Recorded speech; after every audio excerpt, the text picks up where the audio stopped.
لا حول ولا قوة الا باللہ العلی العظیم اعوذ باللہ من الشیطان الرجیم بسم اللہ الرحمن الرحیم الحمد للہ رب العالمین والصلاة والسلام علی اشرف الانبیاء والمرسلین وعلى آلہ الطیبین الطاہرین رب اشرح لی صدری ویسر لی امری واحلل عقدۃ من لسانی یفقہوا قولی اللہم صل علی محمد وآل محمد وعجل فرجہم۔ محترم سامعین، السلام علیکم۔ قرآن مجید سے حضرت علی علیہ السلام کی خلافت کے متعلق اشاروں اور ثبوتوں کے موضوع پر ہماری گفتگو چل رہی ہے۔ گزشتہ تقریر تک ہم نے آپ کی خدمت میں 12 آیتیں پیش کیں۔ 12ویں آیت جو تھی وہ آیہ بلغ تھی، اور اس آیت کے متعلق ہمارا تبصرہ جاری تھا کہ وقت ختم ہو گیا اور تبصرہ مکمل نہ ہو سکا، لہٰذا آج انشاءاللہ اس کو مکمل کیا جائے گا۔ مگر سلسلہ بیان کو آگے بڑھانے سے پہلے آیہ بلغ کے متعلق جو گزشتہ تقریر میں ہم نے بیان کیا اس کا ایک چھوٹا سا خلاصہ اور سمری، تاکہ بیان میں ربط قائم رہے۔ تو ہم نے 12ویں آیت جو آیہ بلغ ہے اور سورہ مائدہ کی آیت نمبر 67 ہے، اسے آپ کی خدمت میں پیش کیا کہ جس میں خداوند متعال ارشاد فرما رہا ہے، یا ایھا الرسول بلغ ما انزل الیک من ربک وان لم تفعل فما بلغت رسالتہ واللہ یعصمک من الناس، کہ اے میرے رسول، اے میرے حبیب، اے رسول، وہ پیغام پہنچا دیے کہ جو آپ کے رب کی طرف سے آپ پہ نازل کیا گیا ہے، اور اگر آپ نے وہ پیغام نہ پہنچایا تو گویا آپ نے رسالت ہی نہ پہنچائی، اور اللہ آپ کو لوگوں کے شر سے محفوظ رکھے گا۔ اور یہ جو آیت ہے اس کے آگے بھی ایک اور فقرہ ہے، ان اللہ لا یہدی قوم الکافرین، کہ اللہ کافر قوموں کی ہدایت نہیں کرتا۔ مگر جیسا کہ ہمارا ہمیشہ سے دستور رہا ہے کہ ہم اپنے موضوع سے متعلق آیت کا جو فقرہ رہتا ہے اسے ہی پیش کرتے ہیں، لہٰذا ایک بات کی یاد دہانی یہاں پر ضروری ہے، وہ یہ کہ جب کبھی ہم آیتوں کو یا حدیثوں کو پیش کرتے ہیں تو یہ ضروری نہیں ہے کہ ہم مکمل آیت یا مکمل حدیث پیش کریں، اور ہم اپنے موضوع سے متعلق جو فقرہ ہوتا ہے، جو الفاظ ہوتے ہیں، جو جملے ہوتے ہیں، انہیں پیش کرتے ہیں۔ لہٰذا یہ بات سامعین ہمیشہ اپنے دھیان میں رکھیں۔ ہو سکتا ہے کہ ہم کبھی اس کا ذکر نہ کریں، کبھی اس کی وضاحت نہ کریں، مگر اس کا مطلب یہ نہیں کہ وہ پوری آیت ہی اتنی ہے یا اتنی چھوٹی سی آیت ہے، نہیں۔ مگر آیت کا نمبر چونکہ وہ اس آیت کا نمبر کے اس آیت کے ذیل میں اور اس آیت کے اندر وہ فقرہ ہے، لہٰذا آیت کا نمبر وہی قرار پائے گا، خواہ وہ پوری آیت کیوں نہ ہو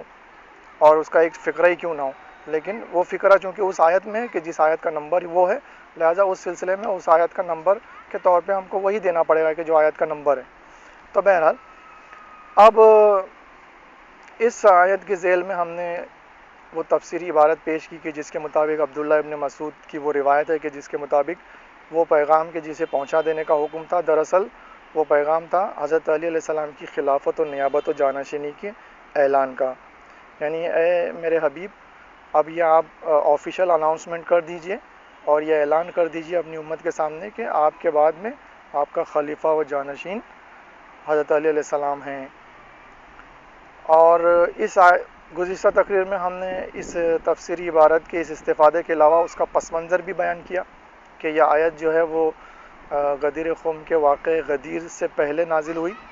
اور اس آیت کے نزول کے بعد میں وہ واقع غدیر پیش آیا، اور وہ مشہور حدیث غدیر حضرت صلی اللہ علیہ وآلہ وسلم نے ارشاد فرمائی، من کنت مولا فہذا علی مولا، کہ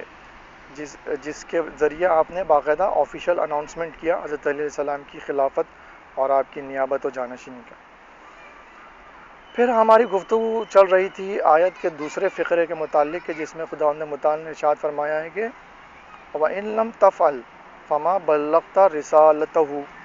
یعنی پس اگر تم نے ایسا نہ کیا، یعنی یہ پیغام تم نے نہ پہنچایا، یہ کام تم نے نہ کیا، یہ پیغام نہ پہنچایا، تو گویا ایسے ہیں جیسے فما بلغت رسالتہ، تو یہ بالکل ایسا ہی ہے کہ جیسے تم نے رسالت کا کوئی کام نہ کیا، اپنے رب کی رسالت کو نہ پہنچایا۔ تو اب یہ اس فقرے پر غور کرنے سے جو باتیں ثابت ہوتی تھیں اور جن باتوں کا ذکر ضروری تھا، ان میں سے کچھ باتیں ہم نے گزشتہ تقریر میں بیان کی، جس میں سب سے پہلے ہم نے یہ بیان کیا کہ اس کا دراصل مطلب یہ ہے کہ یہ جو خلافت کا جو انتظام خداوند متعال نے کیا تھا، وہ دراصل انتظام تھا اس رسالت کی حفاظت کا، کیونکہ یہ رسالت جو آن حضرت صلی اللہ علیہ وسلم لائے تھے اور پہنچائے تھے، آپ نے جو پہنچائی تھی یہ رسالت، تو یہ رسالت جو ہے یہ صرف آپ کی زندگی تک ہی محدود رہنے والی نہ تھی، بلکہ یہ رسالت جو تھی یہ دراصل دین اور مذہب اور اسلام تھا کہ جسے قیامت تک باقی رہنا تھا، اور آپ کا دور حیات مختصر تھا اور آپ کی رحلت کے بعد میں بھی اس اسلام کو باقی رہنا تھا، اس رسالت کو باقی رہنا تھا قیامت تک کے لیے۔ لہٰذا یہ جو خلافت کا انتظام کیا جا رہا تھا،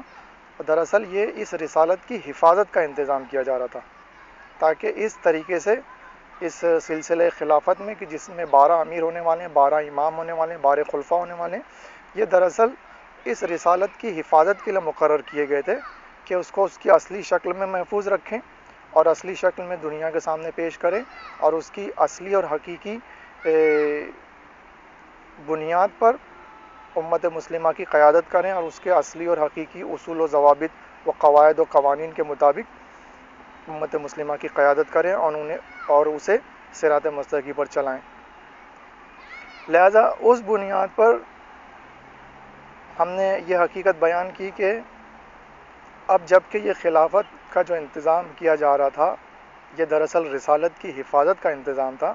تو ہم نے یہ حقیقت بھی بیان کی کہ کسی بھی شے کی حفاظت کرنے کے لیے ضروری ہے کہ اس شے کا مکمل علم ہمارے پاس، یعنی رسالت کے مکمل علم کے بغیر اس رسالت کی حفاظت ناممکن تھی، اور اس رسالت کی بنیاد پر اور اس کے اصول و قواعد اور قوانین کے مطابق اور ضوابط کے مطابق امت مسلمہ کی قیادت اور اسے صراط مستقیم پر چلانا اور اس رسالت کو اس کی اصلی اور حقیقی شکل میں لوگوں کے سامنے، دنیا کے سامنے پیش کرنا ناممکن تھا جب تک کہ اس کا مکمل علم نہ ہوتا۔ لہذا اس بنیاد پر حفاظت کے لیے مکمل علم رسالت کا ہونا ضروری تھا، کہ جو کہ حضرت علی علیہ السلام میں خداوند متعال نے اور اپنے رسول کے ذریعے وہ مکمل علم رسالت حضرت علی علیہ السلام کو عطا کیا تھا، کہ جس کا ثبوت باقاعدہ قرآن میں ومن عندہ علم الکتاب کے الفاظ سے اور حدیث کے مطابق حضرت کی وہ مشہور حدیث کے میں شہر علم ہوں اور علی اس کے دروازہ ہیں۔ اس بنیاد پر اور آپ کی تاریخی طور پر بھی اور آپ کے واقعات میں بھی تاریخی طور پر بھی اس بات کا ثبوت ملتا ہے کہ آپ نے جو دعوی سلونی کیا تھا اس میں آپ صادق اترے اور آپ نے ایسا کوئی علمی سوال اس رسالت کے متعلق آپ سے نہ پوچھا گیا کہ جس کا جواب آپ کے پاس نہ ہو۔ اور دوسری صورت میں اس کے برخلاف ہم دیکھتے ہیں کہ خلفائے ثلاثہ کے پاس اور خصوصاً حضرت عمر کے پاس اس رسالت کا مکمل علم نہ تھا۔ رسالت جو ہے وہ علم رسالت جو ہے وہ 2 گروہوں میں تقسیم ہوتا ہے، علم قرآن اور علم حدیث، یعنی جو تمام مکمل رسالت ہے وہ قرآن اور حدیث پر مشتمل ہے۔ لہٰذا مکمل قرآن اور مکمل حدیث کا علم ہونا ضروری تھا اس خلیفہ کے پاس کہ جو اس رسالت کی حفاظت کے لیے متعین کیا گیا تھا، مقرر کیا گیا تھا۔ لہٰذا اس بنیاد پر ہم جب دیکھتے ہیں تو خلفائے ثلاثہ خصوصاً حضرت عمر کے پاس مکمل قرآن اور مکمل حدیث کا علم نہ تھا، کہ جسے ہم نے 2 واقعات سے ثابت کیا کہ جس کا ذکر ہم آلریڈی شیعت در قرآن اور شیعت در صحیح بخاری کے موضوع کے تحت حوالوں کے ساتھ میں اور تفصیل سے بیان کر چکے ہیں۔ لہٰذا ان 2 واقعات کی بنیاد پر یہ بات ثابت ہوئی کہ، اور یہ تو حضرت عمر کے متعلق تھا، اور خلفائے ثلاثہ کے متعلق ان جنرل ان کی دور خلافت میں جو مقدمے آئے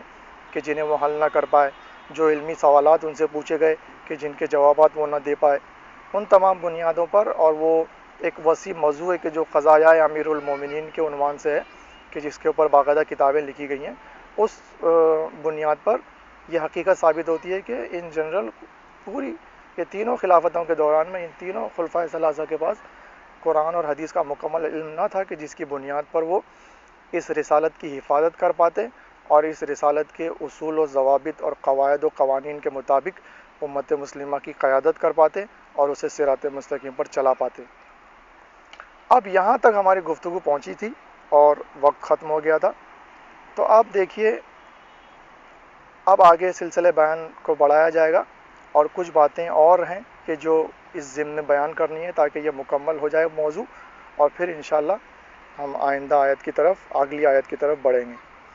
تو اب جب بات یہاں تک پہنچی تھی تو اب اس کے آگے کا مرحلہ یہ ہے کہ یہی وجہ ہے کہ خدا و رسول نے حضرت علی علیہ السلام کو منتخب کیا تھا شروع ہی سے اس امر خلافت کے لیے، اور اسی وجہ سے خدا نے حضرت علی علیہ السلام کو کعبے میں پیدا کیا. حضرت صلی اللہ علیہ وسلم نے اپنے ان کی ولادت کے ابتدائی دن سے لے کر آپ کی پرورش کی، آپ کی تعلیم و تربیت کی، اپنی نگہداشت میں رکھا،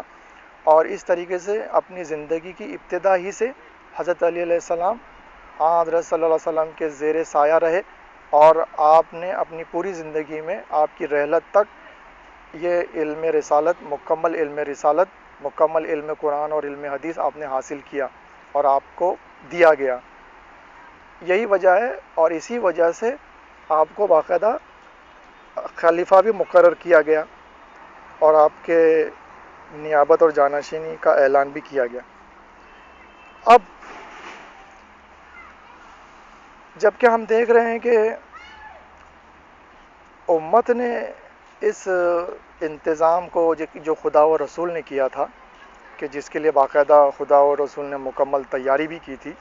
اور اس کے لیے بیک گراؤنڈ بھی بنایا تھا، بنیاد بھی بنائی تھی، وہ تمام صلاحیتیں اور استعداد بھی حضرت علی علیہ السلام کو عطا کی تھی، وہ تمام مکمل علم بھی دیا تھا شروع سے، کہ جس کی بنیاد پر آپ کو منتخب کیا گیا، مقرر کیا گیا. جب اس الہی انتظام کو امت نے نہ مانا اور حضرت علی علیہ السلام کے بجائے خلفائے ثلاثہ کو ان سے پہلے مانا اور خلافت کی باغ دوڑ ان کے ہاتھوں میں دے دی، تو الٹیمیٹلی وہی نتیجہ نکلا کہ جس کا ذکر اس قرآن کے آیت کے اس دوسرے فقرے میں ہے. اور وہ فقرہ کیا ہے؟ وَإِن لَمْ تَفْعَلْ فَمَا بَلَّغْتَ رِسَالَتَهُ، کہ اے میرے حبیب تم نے اگر یہ کام نہ کیا اور تم نے اگر یہ پیغام نہ پہنچایا تو گویا تم نے رسالت کا کوئی کام نہ کیا، رسالت تم نے نہیں پہنچائی. اور یہ ہم آلریڈی بیان کر چکے ہیں اس کی وجہ کیا ہے. تو آپ دیکھیے اس کو اب ہم دوسرے پہلو سے دیکھتے ہیں، اور وہ دوسرا پہلو یہ ہے کہ جب حضرت صلی اللہ علیہ وسلم کو خداوند متعال نے جب اتنا تحدیدی انداز میں جب یہ فقرہ اور یہ جملہ اور یہ بات کہی، تو آپ نے تو فوراً قافلے کو رکوایا اور اس حکم کی تعمیل کی اور اس امر کو پہنچا دیا اور اس پیغام کو پہنچا دیا، اور 1,20,000 صحابہ کے مجمع میں باقاعدہ آفیشیل اناؤنسمنٹ کر دیا، اور آپ اپنی ذمہ داری سے سبکدوش ہو گئے، عہدہ بر، اور آپ نے اپنی ذمہ داری پوری کر دی. اب لیکن اگر ہم اس کو دوسرے پہلو سے دیکھیں تو ہم یہ دیکھتے ہیں کہ امت مسلمہ نے جب اس پیغام کو نہ مانا اور اس الہی انتظام کو نہ مانا، تو الٹیمیٹلی پھر اس آیت کا وہی نتیجہ ان کے لیے صادق آئے گا کہ گویا انہوں نے پوری رسالت کو نہ مانا اور رسالت کی کسی بھی شے کو نہ مانا. یعنی دیکھیے خداوند متعال رسول اکرم سے فرما رہا ہے کہ اگر تم نے یہ نہ پہنچایا تو گویا رسالت نہ پہنچائی، یعنی رسالت کا کوئی کام نہ کیا. تو اب آلریڈی حضرت صلی اللہ علیہ وسلم تو اس پیغام کو پہنچا چکے تھے، یہ کام آپ کر چکے تھے خلیفہ کے تقرر کا، تو یہاں پر حضرت کی ذمہ داری تو ختم ہو گئی. لیکن اس پیغام کو نہ مان کر اور اس خلافت کے انتظام کو نہ قبول کر کے امت مسلمہ نے جو کام کیا، اب اس فقرے کو ریورس طریقے سے جب ہم دیکھیں گے تو گویا یہ ویسا ہی ہوا کہ جیسے امت مسلمہ نے رسالت کو نہ مانا، رسالت کی کسی بھی شے کو نہ مانا، اور یہ صرف علم کلام یا منطق کی بنیاد پر کوئی استدلالی جملہ نہیں ہے، بلکہ یہ واقعاً حقیقت ہے اور یہ حقیقت آج 1400 سال کی تاریخ میں ثابت بھی ہو گئی، اور انشاءاللہ اسے مزید اچھے طریقے سے ہم قرآن سے بھی ثابت کریں گے، کیونکہ آج تک اور آج کے دور میں اور ابھی تک یہ رسالت کے جو آج سے 1400 سال پہلے آئی تھی، اس 1400 سال میں رسالت کے نام پر جو شے اپنی اصلی اور حقیقی شکل میں آج تک موجود ہے وہ صرف قرآن ہے۔ اور رسالت کا دوسرا حصہ جو تھا کہ جو حدیث تھی،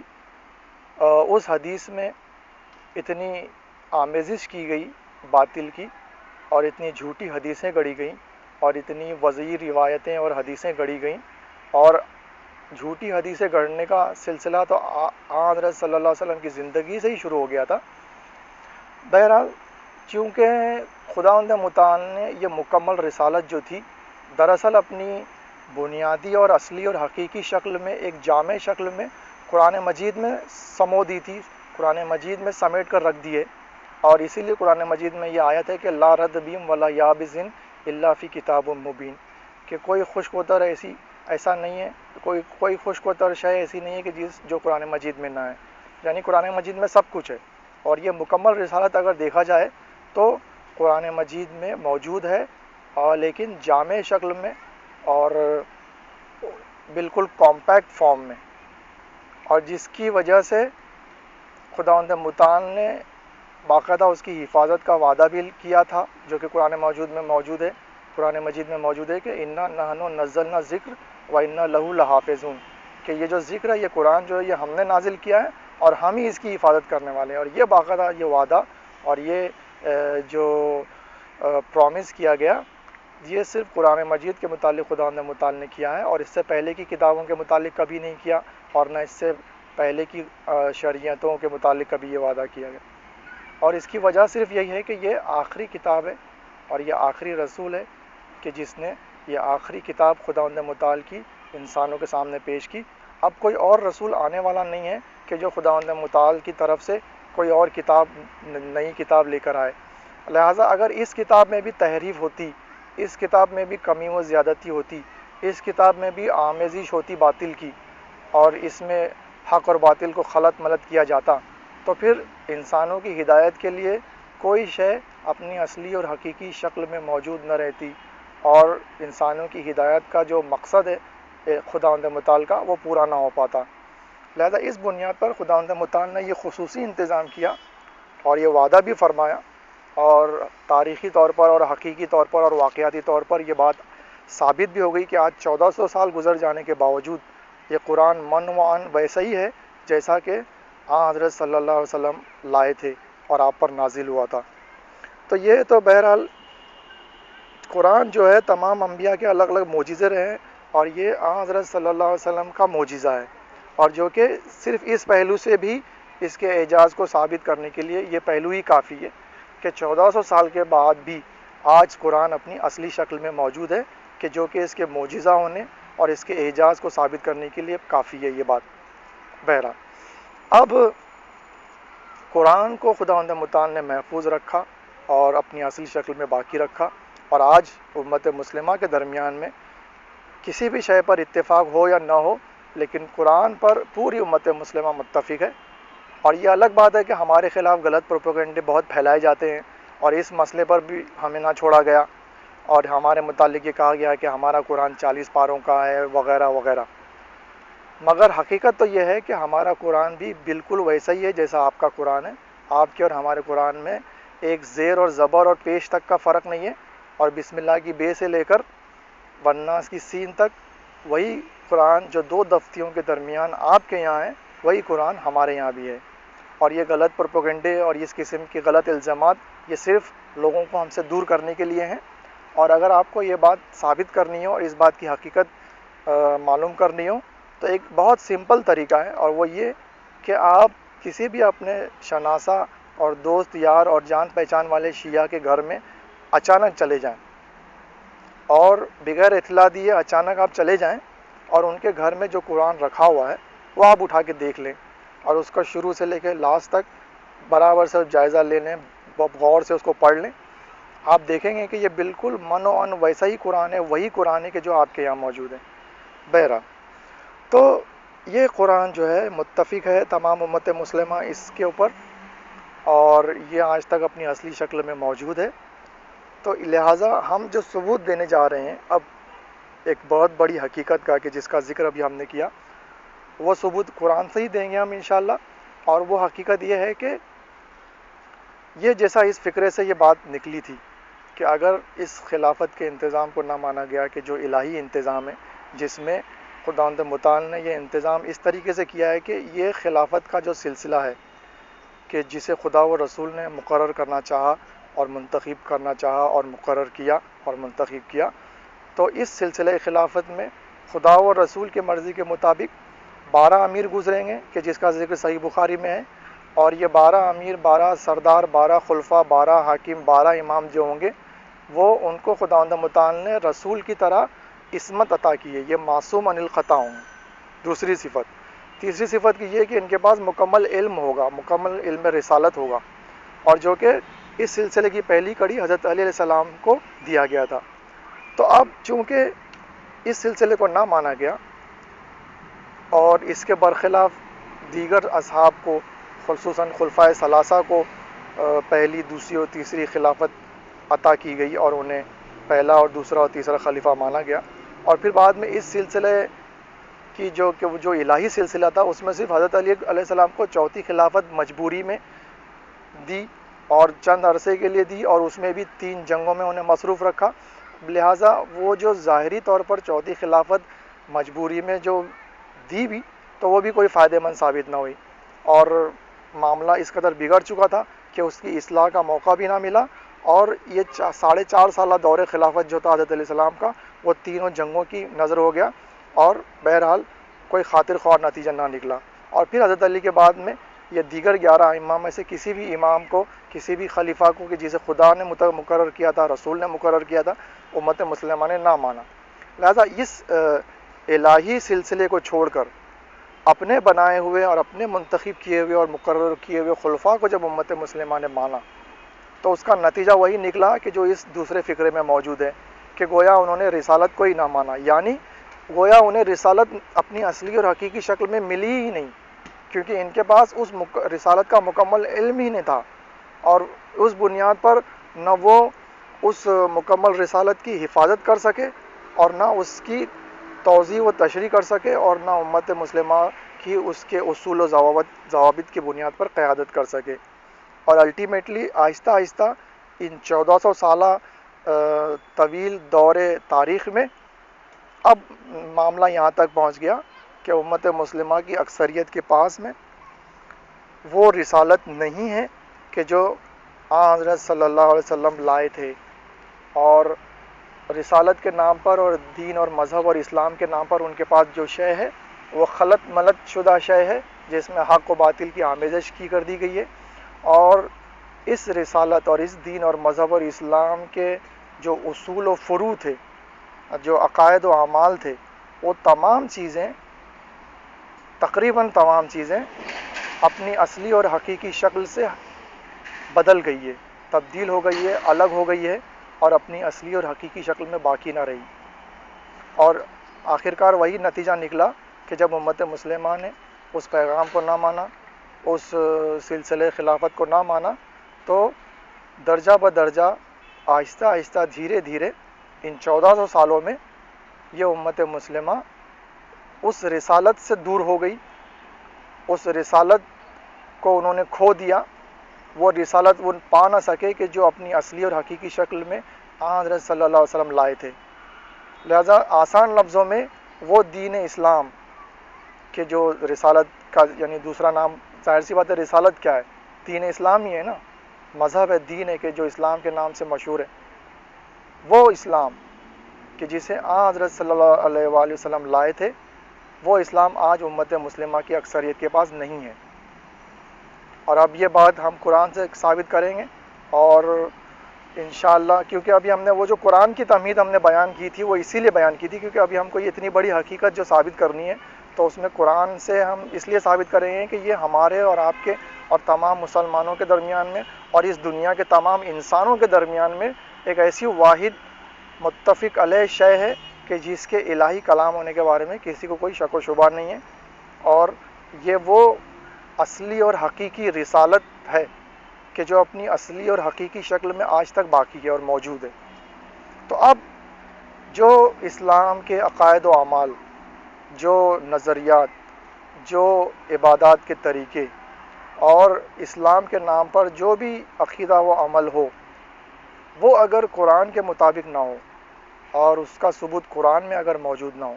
تو وہ غلط ہے، وہ باطل ہے، کیونکہ رسالت، دین، مذہب اسلام جو ہے وہ اپنی اصلی اور حقیقی شکل میں صرف قرآن کے اندر آج موجود ہے۔ تو لہٰذا اب اگر کچھ عقائد اور کچھ اعمال اس قرآن کے مطابق نہ ہوں گے، یعنی اگر امت مسلمہ کی اکثریت کے عقائد و اعمال اگر قرآن کے مطابق نہ ہوں تو وہ ظاہر سی بات ہے کہ اس بات کا ثبوت ہوگا کہ وہ دراصل اصلی اسلام نہیں ہے، وہ دراصل اصلی رسالت نہیں ہے، وہ دراصل اصلی دین اور مذہب نہیں ہے کہ جو خداوند متعال نے بھیجا تھا اور حضرت صلی اللہ علیہ وسلم لائے تھے۔ لہذا اس بنیاد پر اگر امت مسلمہ کی اکثریت کے عقائد و اعمال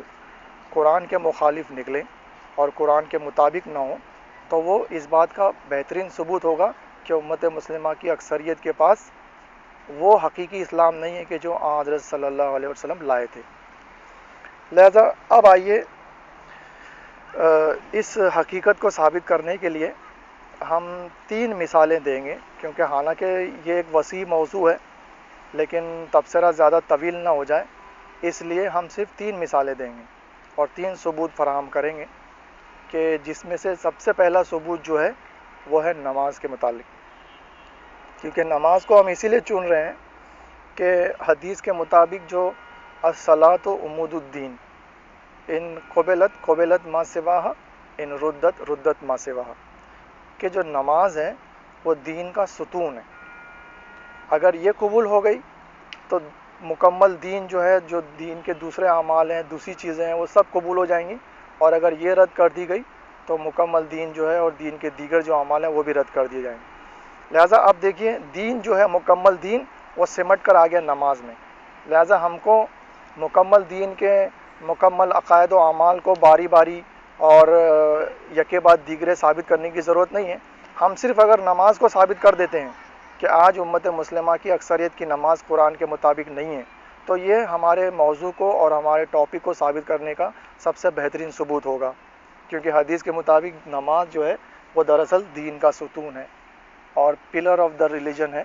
کہ جس کے اوپر دین مذہب قائم ہے نا۔ تو اب آئیے نماز کو ہم دیکھتے ہیں۔ نماز کے بارے میں یہ ہے کہ سب سے پہلی بات تو یہ کہ نماز کے جو مختلف احکامات ہیں اور جو اس کے جو مسائل ہیں،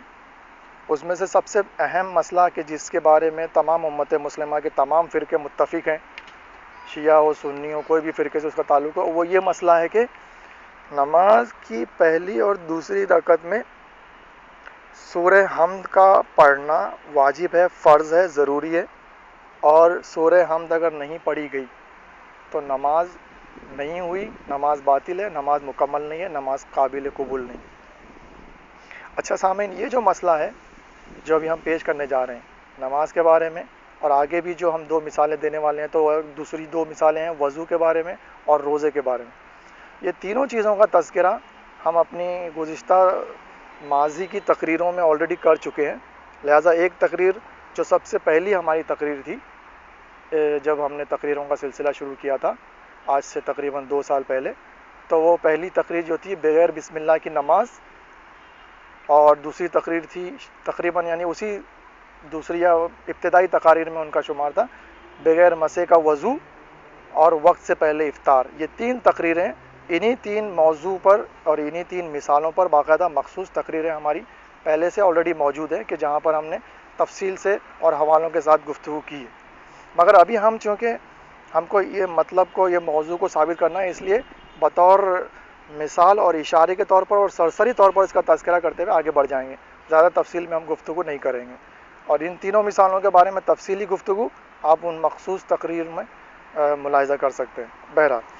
تو اب مسئلہ یہ ہے کہ نماز کی ابتدائی 2 رکعتوں میں، پہلی اور دوسری رکعت میں سورہ حمد کا پڑھنا واجب اور ضروری ہے اور فرض ہے، یہ ہر کوئی مانتا ہے،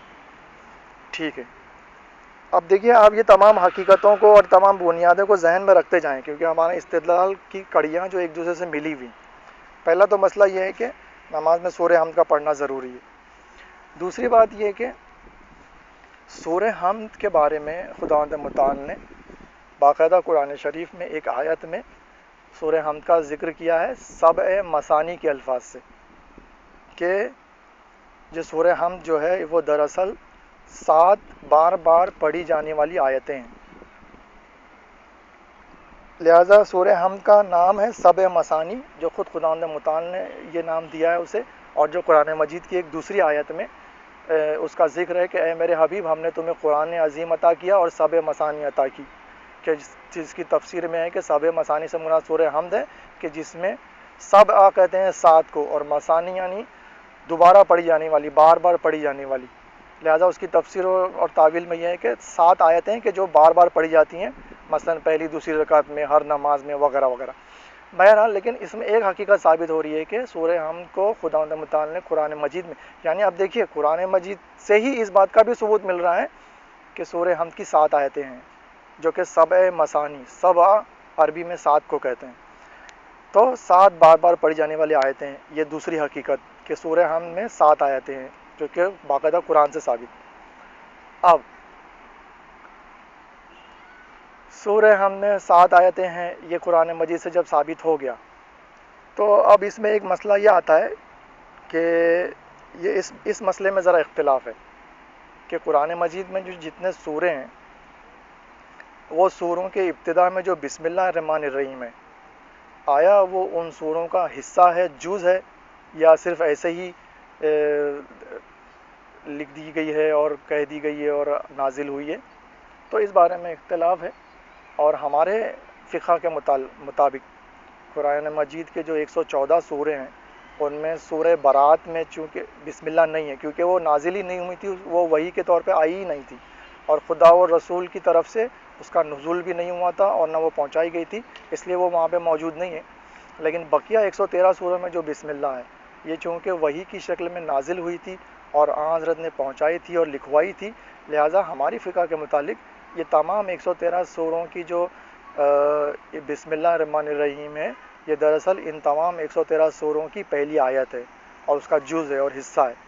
لہذا اسی بنیاد پر ہمارے یہاں یہ مسئلہ بھی ہے کہ اگر قرآن نماز کے دوران میں اگر جب انسان سوروں کا تعین کرتا ہے، تو اگر وہ سورے کا تعین کرنے سے پہلے بسم اللہ الرحمن الرحیم پڑھ لے اور پھر سورے کا تعین کر کے کوئی سورہ پڑھے، تو وہ اس نے گویا اس نے مکمل سورہ نہیں پڑھا، اور اس بنیاد پر اس کی نماز باطل ہے۔ یعنی سورے کا تعین، یعنی ہم تو پڑھنا ہی ہے، سورہ ہم تو پڑھنا ہی ہے پہلی دوسری رکعت میں، لیکن سورہ حمد کے بعد میں جو دوسرا سورہ پڑھا جاتا ہے، تو وہ اب ہم کو کون سا سورہ پڑھنا ہے، یہ اگر فیصلہ اور یہ نیت اور یہ قرار اگر ہم پہلے سے اس کو ہم نے یہ فیصلہ نہیں کیا، اور فیصلہ کرنے کے بعد میں اگر ہم نے سورے کا فیصلہ کرنے کے بعد میں جب بسم اللہ پڑھی، تو گویا ہم نے وہ مکمل سورہ پڑھا۔ لیکن ہم نے پہلے بسم اللہ الرحمن الرحیم پڑھ لی اور بعد میں اب ہم فیصلہ کر رہے ہیں کہ کون سا سورہ پڑھیں، اور پھر مثلا قل هو اللہ احد ایسا بول کے ہم شروع ہو رہے ہیں، سورہ قل هو اللہ پڑھنا شروع کر رہے ہیں، تو یہ ہماری نماز باطل ہے، کیونکہ ہم نے بسم اللہ پہلے پڑھ لی اور وہ سورے کا تعین نہیں کیا۔ بہرحال اب وہ تمام فقہی مسائل میں ڈیٹیل میں جانا نہیں، تو مسئلہ یہاں پہ یہ ہے کہ بسم اللہ الرحمن الرحیم جو ہے وہ ہمارے مطابق تو تمام سوروں کا جز ہے، سوائے سورہ برات اور سورہ توبہ کے، کہ جس میں خدا کی طرف سے وہ نازل ہی نہیں ہوئی اور رسول نے اسے لکھوائی نہیں اور پہنچائی نہیں، اور اس کے الگ الگ ریزنس ہیں، اس کے بارے میں گفتگو نہیں کرنی۔ تو اب لیکن اہل سنت والجماعت حضرات کے یہاں اس معاملے میں اختلاف ہے،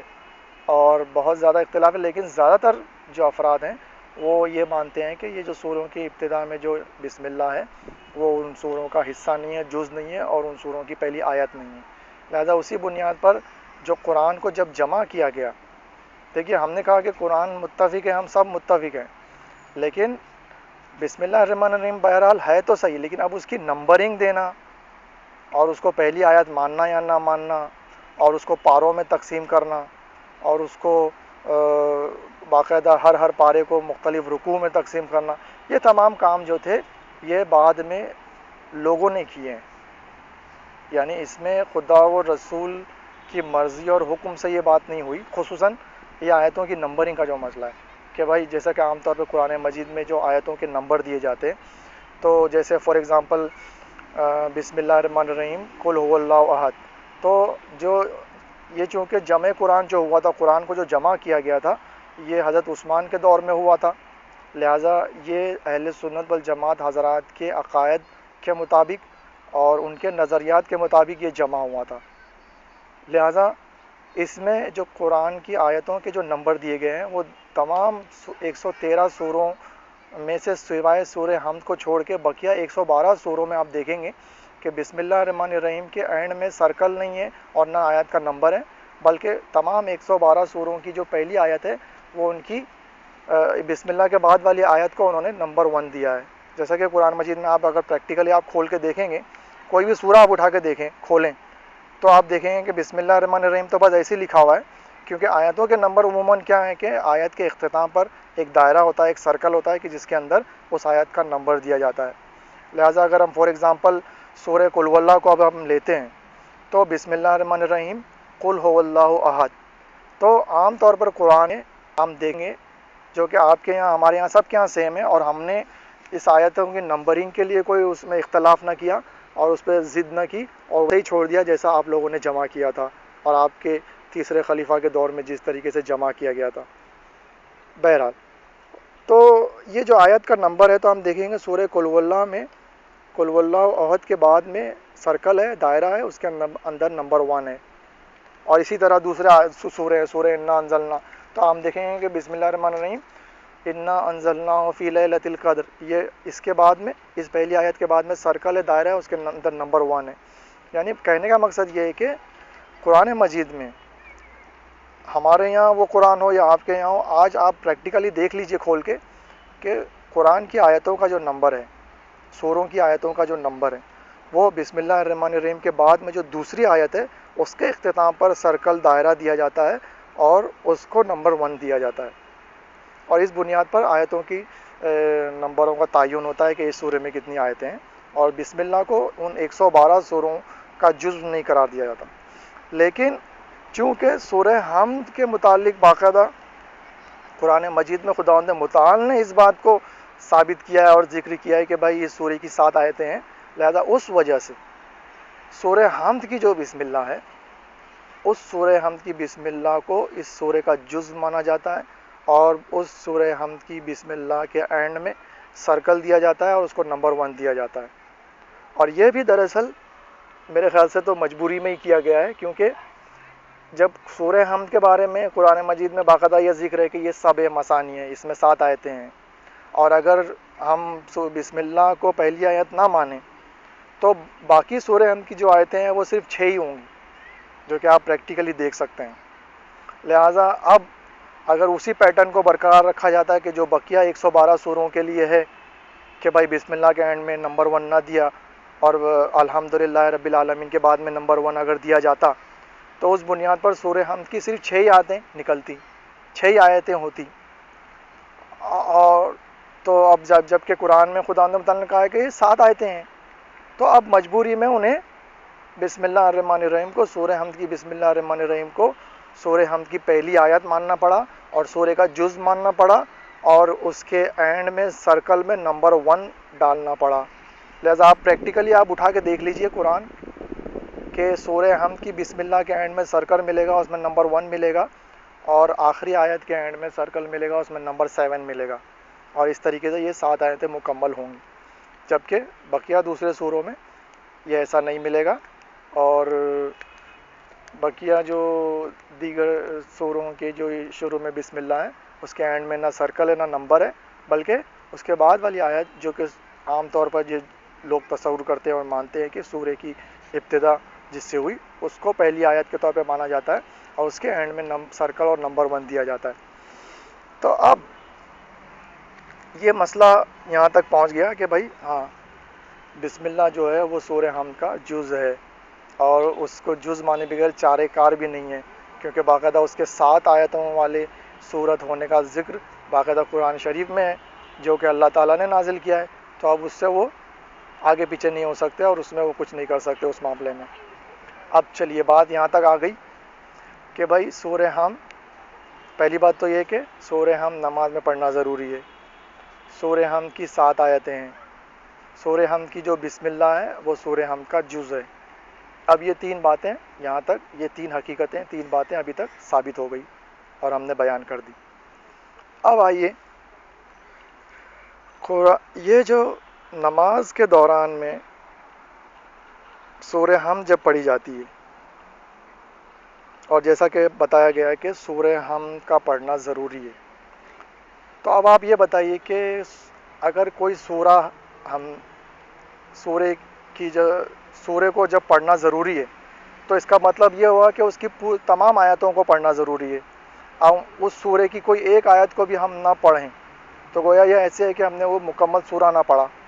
لہٰذا جب یہ مسئلہ ہے کہ قرآن مجید میں سورہ حم پڑھنا ضروری ہے تو اس کا مطلب یہ ہوا کہ مکمل سورہ حم پڑھنا ضروری ہے۔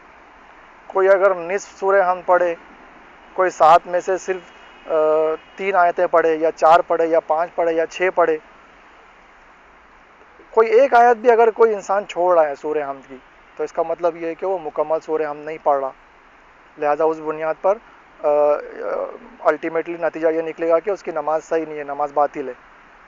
تو اب آئیے ہم پریکٹیکلی ہم کیا دیکھتے ہیں۔ آج امت مسلمہ کی اکثریت کی نماز کس طریقے سے پڑھی جاتی ہے، اور یہ ایک ایسا موضوع ہے، یہ ایک ایسی حقیقت ہے کہ جسے ثابت کرنے کے لیے کوئی استدلال کی اور کوئی طویل بحث و مباحثے کی ضرورت نہیں ہے۔ آپ کو صرف غور کرنا ہے، اور کل جب آپ صبح کی نماز میں مسجد میں جائیں گے یا آپ مغرب اور عشاء کی نماز کے وقت کسی مسجد کے قریب سے گزریں گے، کیونکہ دیکھیے اب مسئلہ یہاں پر یہ بھی ایک اور فرق بھی ہے، ایک اور بات بھی ہے کہ جسے ہم پہلے بیان کر دیں تاکہ پھر یہ موضوع مکمل ہو جائے، کہ ان 5 نمازوں میں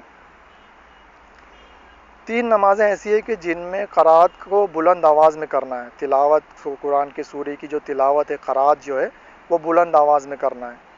اور 2 نمازیں ایسی ہیں ظہر اور عصر کی کہ جس میں بلند آواز سے نہیں قرات کرنا ہے، تلاوت نہیں کرنا ہے بلند آواز سے، اور زیر لب ہی دھیرے دھیرے ہی اسے پڑھنا ہے۔ لہذا اس بنیاد پر صبح کی نماز، مغرب کی نماز اور عشاء کی نماز ایسی 3 نمازیں ہیں کہ جن میں قرات جو ہے قرآن کے سوروں کی اور جو قرات اور تلاوت ہے وہ بلند آواز سے کرنا ہے۔ لہذا اسی وجہ سے جب ہم جماعت کی نماز ہم مسجد میں اگر پڑھ رہے ہیں یا مسجد کے باہر سے جب ہم گزر رہے ہیں تو ہم یہ دیکھیں گے کہ صرف ان 3 نمازوں میں ہی ہمیں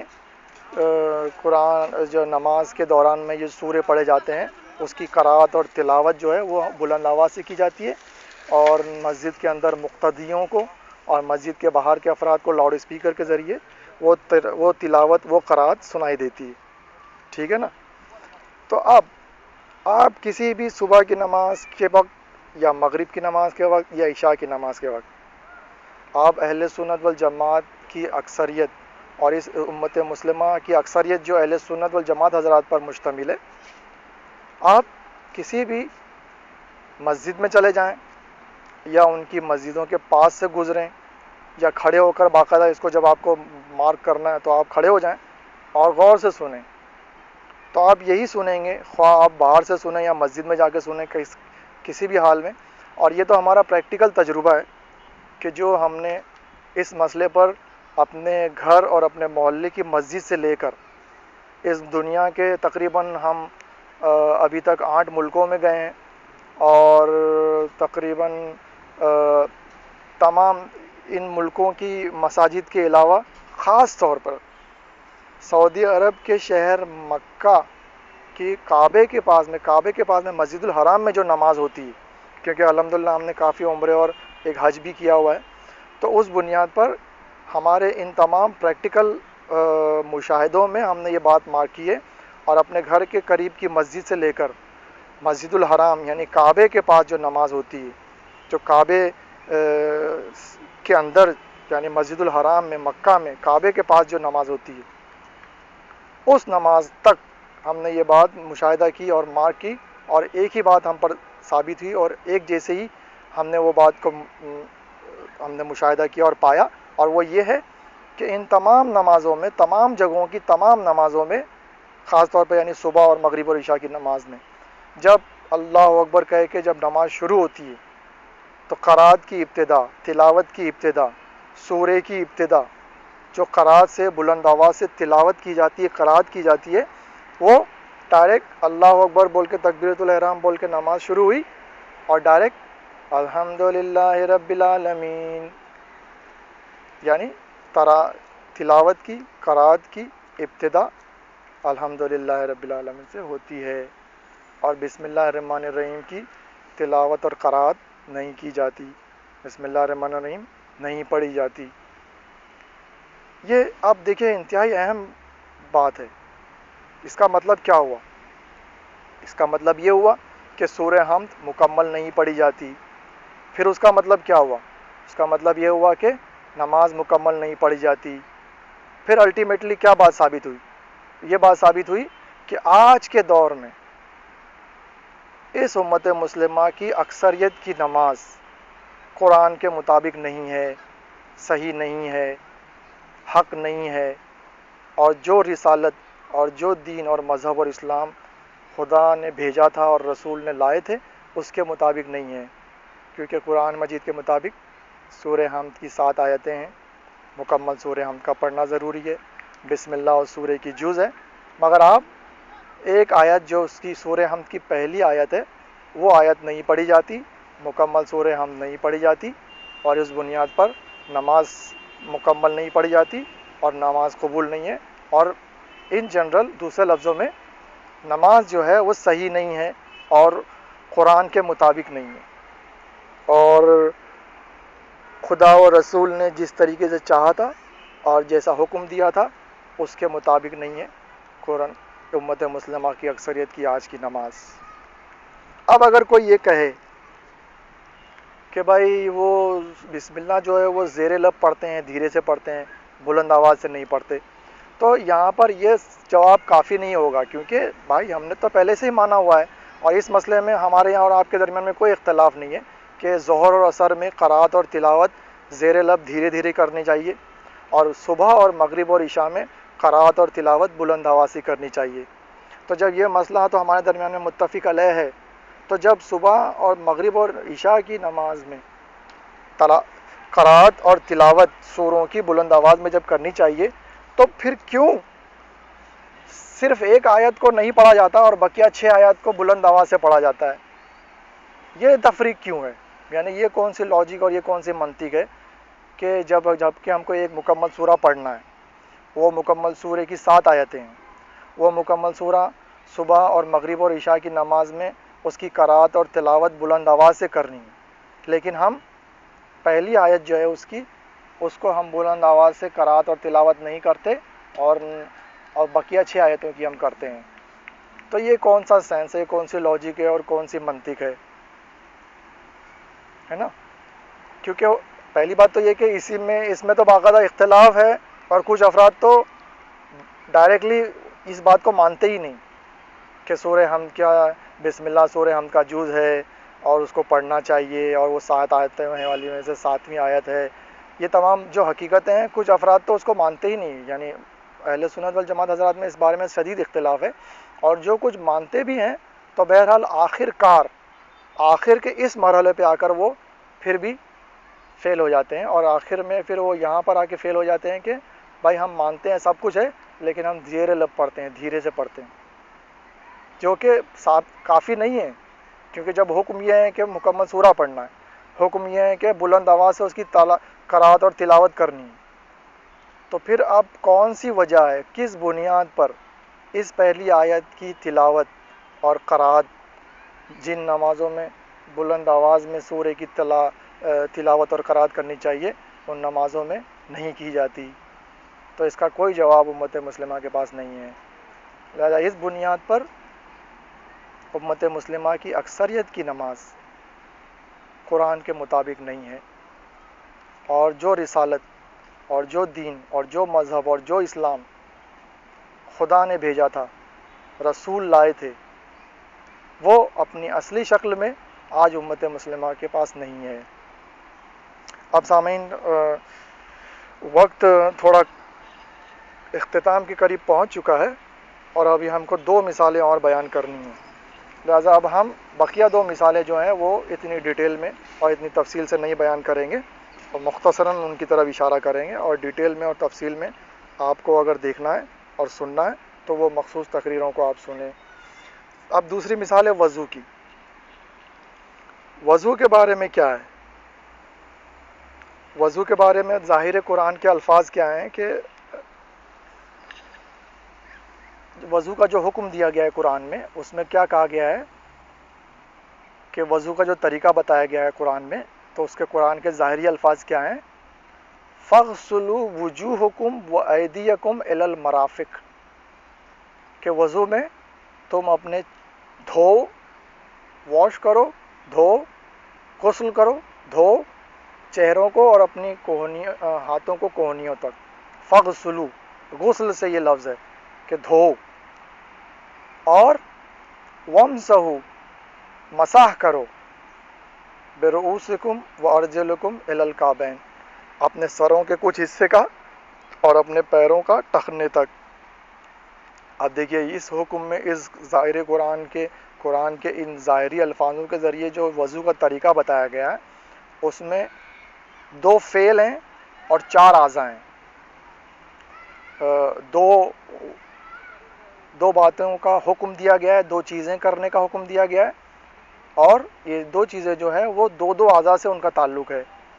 پہلا حصہ کیا ہے اس آیت کا اور اس وضو کے طریقے کا؟ فَاغْسُلُوا وُجُوهَكُمْ وَأَيْدِيَكُمْ إِلَى الْمَرَافِقِ، کہ پس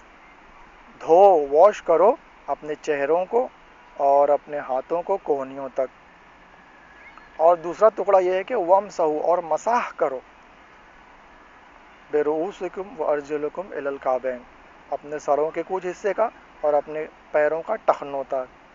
یہ ایک دم سمپل عام عربی، ایک عام چھوٹا سا طالب علم بھی جو عربی تھوڑی بہت بھی جانتا ہو، وہ اسی طریقے سے اس کا ترجمہ کرے گا، اور جو کہ اس میں کسی بہت زیادہ علم کی بھی ضرورت نہیں ہے۔ یہ جو سمپل عربک کی سمپل لینگویج کے حساب سے اس کا سمپل ٹرانسلیشن یہی ہے کہ جس میں یہ بات ثابت ہوتی ہے کہ چہروں اور ہاتھوں کو کوہنیوں تک دھونے کا حکم ہے، اور سر کے کچھ حصے اور پیر کا ٹخنے تک مسح کرنے کا حکم ہے۔ یہ ظاہر قرآن کے ظاہری الفاظ سے وضو کا طریقہ ہے۔ لیکن آج کی امت مسلمہ کی اکثریت کیا کرتی ہے؟ یہ جو 4 اعضاء سے جو حکم ہے 4 اعضاء کا، تو ان چاروں اعضاء میں سے 3 اعضاء کے بارے میں تو وہ ویسے ہی کام کرتے ہیں، وہی کرتے ہیں کہ جس کا حکم دیا گیا ہے قرآن میں، لیکن چوتھا عضو جو ہے پیروں کا ٹخنوں تک مسح کرنے کا جو حکم دیا گیا ہے، وہ مسح نہیں کرتے بلکہ اسے دھوتے ہیں۔ دیکھیے ایک دم انتہائی قابل غور بات ہے، اور ٹھنڈے دل سے غور کرنے والی بات ہے، اور تعصب کی پردوں کو اپنے ذہن اور عقل اور دل اور دماغ سے ہٹا کر سوچنے والی بات ہے کہ حکم تو دیا گیا تھا پیروں کا ٹخنوں تک مسح کرنے کا، کہ جو وَامْسَحُوا کے ظاہری الفاظ سے بالکل آسانی سے اور بالکل سمپل طریقے سے ثابت ہو رہی ہے۔ یہ بات کوئی ترجمہ اور تفسیر اور تعویل اور تشریح اور توضیح اور یہ روایت اور وہ تفسیر، اس کو کس کو دیکھنے کی ضرورت نہیں ہے۔ صرف تھوڑی سی عربی اگر آپ کو آتی ہو تو ڈائریکٹ آپ قرآن سے یہ بات سمجھ سکتے ہیں کہ بھائی وَامْسَحُوا یعنی مسح کرو،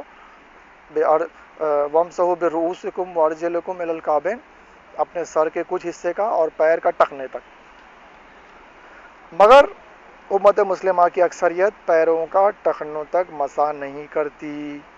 بلکہ پیروں کو ٹخنوں تک دھوتی ہے، جو کہ ظاہر قرآن کے خلاف ہے۔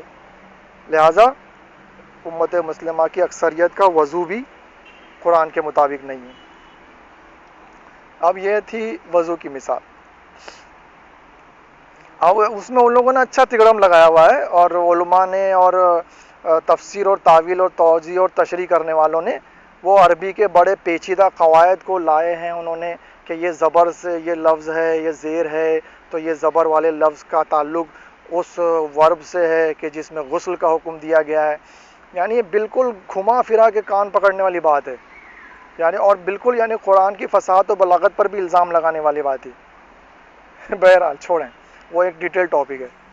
کہ یعنی ان کے کہنے کا مقصد یہ ہے کہ یہ جو پیروں کو ان لوگ دھوتے ہیں، تو یہ اس لیے ہے کہ یہ جو ارجلکم الی الکعبین کا جو فقرہ ہے، یہ ٹکڑا جو ہے اس کا تعلق فغسلوا سے ہے، یعنی معاذ اللہ خدا متعال نے قرآن میں ایسا فرمایا ہے کہ پس دھو اپنے چہروں کو اور ہاتھوں کو کونیوں تک، اور مسح کرو اپنے سر کے کچھ حصے کا، اور پیروں کو ٹخنوں تک دھو۔ اب یعنی کتنی فصاحت اور بلاغت کے خلاف یہ بات ہے کہ اچھا بھائی دھونے کا ہی ذکر تھا تو جس طرح دو چیزوں کا ذکر کیا گیا، تیسری چیز کا بھی وہیں پہ ذکر کر دیا جاتا کہ دھو اپنے چہروں کو اور اپنے ہاتھوں کو کونیوں تک اور اپنے ٹخنوں کو پیروں تک، اور مسح کرو اپنے سر کے کچھ حصے کا، کہ جو کہ فصاحت اور بلاغت کے حساب سے صحیح رہتی وہ بات۔ بہرحال تو اب یہ چھوڑیے، وہ ایک ڈیٹیل ٹاپک ہے، اس میں زیادہ دیر نہیں جانا۔ اب تیسری مثال روزے کی ہے۔ روزے کی کیا ہے تیسری مثال؟ قرآن کے ظاہری الفاظ کے مطابق کیا حکم دیا گیا تھا؟ قرآن کے ظاہری الفاظ کے مطابق حکم یہ دیا گیا تھا کہ بھائی وَأَتِیمُوا الصِّیَامَ إِلَى اللَّیْلِ، کہ روزے کو رات تک تمام کرو، یعنی روزہ مکمل کرو، روزہ جو تمہارا ہے وہ رات تک تمام کرو، یعنی رات تک مکمل کرو۔ لیل کا لفظ استعمال کیا گیا، مغرب کا لفظ استعمال نہیں کیا گیا، غروب کا لفظ استعمال نہیں کیا گیا۔ غروب اور مغرب اور لیل یعنی رات میں بہت فرق ہے، اور یہ ایک سائنٹیفک حقیقت بھی ہے کہ سورج کے غروب ہو جانے کے بعد بھی سورج کی جو شعاعیں اور روشنی رہتی ہے وہ 8 منٹ تک رہتی ہیں، کیونکہ یہ آج سائنٹیفک فیکٹس تمام لوگوں کو ایکسیپٹیڈ ہے اور قبول شدہ ہے کہ سورج کی روشنی کو زمین تک آنے میں 8 منٹ لگتے ہیں، لہذا ظاہر سی بات ہے کہ پھر زمین سے جانے میں بھی 8 منٹ لگیں گے، یعنی سورج غروب ہوتے ہوتے آخری سیکنڈ میں یعنی سورج غروب آخری سیکنڈ میں جب غروب ہو رہا تھا، اور اب اس کے بعد میں سورج کا وجود ہمارے زمین کے حصے پر جب نہیں ہے، تو جب اس نے آخری سیکنڈ میں جو شعاعیں چھوڑی تھی اور جو شعاعیں اس سے نکلی تھی وہ 8 منٹ کے بعد ہم تک پہنچیں گی، لہذا اس کے ایون چھپ جانے کے بعد بھی 8 منٹ تک اس کی روشنی، اس کی شعاعیں اور دن کا اجالا اس کرۂ ارض پر اور جہاں پہ ہم زندگی گزار رہے ہیں وہاں پر موجود رہے گا۔ تو اس بنیاد پر رات جو ہے وہ سورج کے غروب ہوتے ہی نہیں ہو جاتی، اور سورج کے غروب ہوتے ہی رات نہیں آ جاتی، بلکہ مغرب اور غروب سورج کے غروب ہونے کے بعد میں اور رات کے آنے میں 8 منٹ کا ڈفرینس ہے، اور 8 منٹ کے بعد میں یہ دن کا اجالا ختم ہو جاتا ہے اور رات آتی ہے۔ تو اب دیکھیے عام طور پر یہ ہمارے یہاں جو مسئلہ ہے، اور اہل سنت والجماعت حضرات تو فوراً مغرب جیسی سورج غروب ہوا، مغرب ہوئی، سورج غروب ہوا، روزہ کھول لیتے ہیں، اور اس کے بارے میں باقاعدہ صحیح بخاری میں وہ حدیثیں بھی موجود ہیں کہ جس میں جلدی کرنے کا ذکر کیا گیا ہے، اور سورج کے غروب ہوتے ہی کھول دینے کا ذکر دیا گیا ہے، اور وغیرہ وغیرہ۔ بہرحال یہ تمام چیزیں بہت منظم سازش اور منصوبے کے تحت یہ وقوع پذیر ہوئیں کہ جس کا ذکر انشاءاللہ فیوچر میں کیا جائے گا کہ اسلام کو کس طرح توڑ مڑوڑ کر پیش کیا گیا اور کیسا اس کے اصول و فروع میں تحریف کی گئی۔ بہرحال تو ظاہری قرآن کے الفاظ کے مطابق روزہ جو ہے وہ رات تک پورا کرنا تھا، لیکن امت مسلمہ کی اکثریت اسے مغرب تک پورا کرتی ہے، غروب تک پورا کرتی ہے، غروب ہوتے ہی روزہ کھول لیا جاتا ہے، اور غروب کے بعد میں رات آنے میں 8 منٹ کا ڈفرینس رہتا ہے، اور لہذا اسی لیے ہمارے یہاں غروب ہوتے ہی، مغرب ہوتے ہی ہم روزہ نہیں کھولتے، بلکہ ہم 4 منٹ سے زیادہ انتظار کرتے ہیں، کیونکہ اب دیکھیے رات کا جب حکم دیا گیا ہے تو رات جو ہے اس کے بارے میں ہمارے یہاں یہ مسئلہ ہے کہ سورج کے غروب ہونے کے بعد میں جو سورج کی سرخی اور شعاعیں جو ہیں کہ جو مشرق میں رہتی ہیں، جب وہ ظاہر سی بات ہے سورج مغرب میں ڈوبا، مغرب میں غروب ہوا، تو اس کی جو شعاعیں جو مشرق میں، جو آخری شعاعیں جو مشرق تک تھیں، اب وہ آہستہ آہستہ وہ شعاعیں، وہ روشنی، وہ دن کا اجالا سورج ہی کی طرف پلٹے گا، اور آہستہ آہستہ وہ شعاعیں، وہ روشنیاں، وہ اجالا کہ جو مشرق میں تھا، جب وہ آہستہ آہستہ بڑھتا ہوا ہمارے سر کے اوپر تک پہنچ جائے، اور ہمارے سر کے اوپر سے پہنچ کر مغرب کی طرف ڈھل جائے، تو اب یہ ایسا موقع ہوتا ہے کہ جب رات غالب آ چکی ہوتی ہے اور دن چلا گیا ہوتا ہے، اور اس موقع پر ہم غروب کے 5 منٹ کے بعد میں روزہ افطار کرتے ہیں۔ تو بہرحال سامعین وقت تمام ہو گیا، اور یہ موضوع بھی الحمدللہ تمام ہو گیا، لیکن یہ آیت مکمل نہیں ہوئی، ابھی آیت کے آخری فقرے کے بارے میں انشاءاللہ گفتگو باقی ہے جو آئندہ تقریر میں کی جائیں گی۔ وما علینا الا البلاغ المبین والحمدللہ رب العالمین، والسلام علیکم ورحمۃ اللہ وبرکاتہ۔